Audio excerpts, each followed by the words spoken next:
एक प्रेमी तांत्रिक की प्रेम कहानी।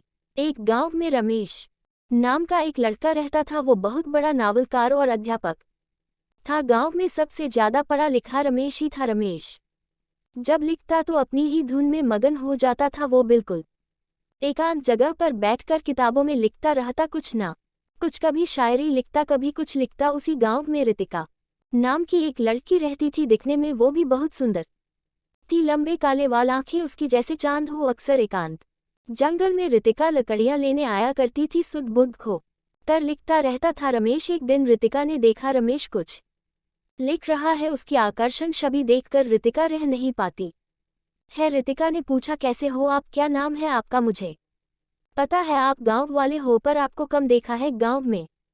क्या अपना परिचय दे सकते हो? रमेश ने मुस्कुरा कर कहा, मेरा नाम रमेश है। मैं अपने घर में पढ़ाता हूँ बच्चों को और खाली समय में एकांत में लिखने आ जाता हूँ। मुझे लिखने का बहुत शौक है। फिर रितिका पूछती है, क्या आपकी शादी हुई है? रमेश बोलता है, फिलहाल तो नहीं। फिर रितिका अपने बारे में बताती है कि मेरा नाम रितिका है, यही रहती हूँ। मुझे आप सबसे अच्छे लगे, क्या हम दोस्त बन सकते हैं? मुझे पता है गांव में लड़की लड़का का मिलना अच्छा नहीं समझते, ये बात हमारे आपके बीच रहेगी। फिर रमेश बोलता है, हजूर आपकी दोस्ती मंजूर है, कहीं छोड़ ना देना हमें दिल लगाकर। फिर रमेश रितिका को एक शायरी सुनाता है, तेरे आने से एक अलग सा नशा होता है, तेरे आने से एक अलग सा नशा होता। तू इश्क तो कर जाना, इश्क करने में मजा होता है, इश्क करने में मजा होता है। जो प्यार में करे बेवफाई, फिर वो दगा होता है, फिर वो दगा होता है। रितिका खुश हो जाती है शायरी सुन के और बोलती है, कितनी सुंदर शायरी करते हो आप। और रमेश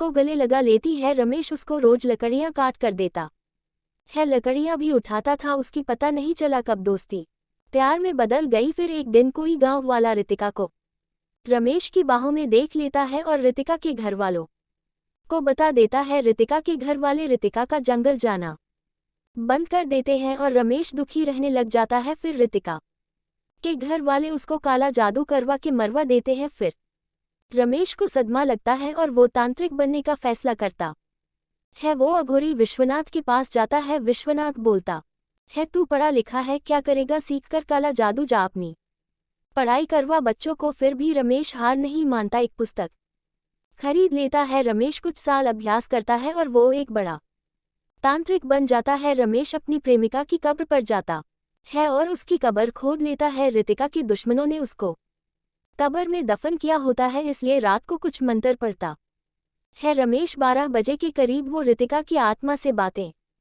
करने लग जाता है, कैसे उसकी मौत हुई। फिर सच सुनकर रमेश को गुस्सा आता है। फिर रितिका को रमेश बोलता है, तुम मेरे अंदर आ जाओ, मेरे शरीर में अपनी मौत का बदला ले लो। फिर रितिका की आत्मा रमेश के शरीर में चली जाती है और चुन चुन कर सभी तांत्रिकों को और अपने परिवार को खत्म कर देती है। और तांत्रिक भी अपना शरीर छोड़ देता है, शरीर अपना जला देता है और रितिका की रूह से रमेश की रूह मिल जाती है और वो उसी वीरान जंगल में आज भी रहते हैं। और दिन को दोपहर को जंगल में उनके बातें करने की आवाज़ें आज भी सुनाई देती हैं। शिक्षा, प्यार अगर सच्चा हो, इंसान अपने प्यार के लिए कुछ भी कर सकता है, किसी हद तक भी, जैसे रमेश ने किया अपने प्यार के लिए और वो अमर हो गए।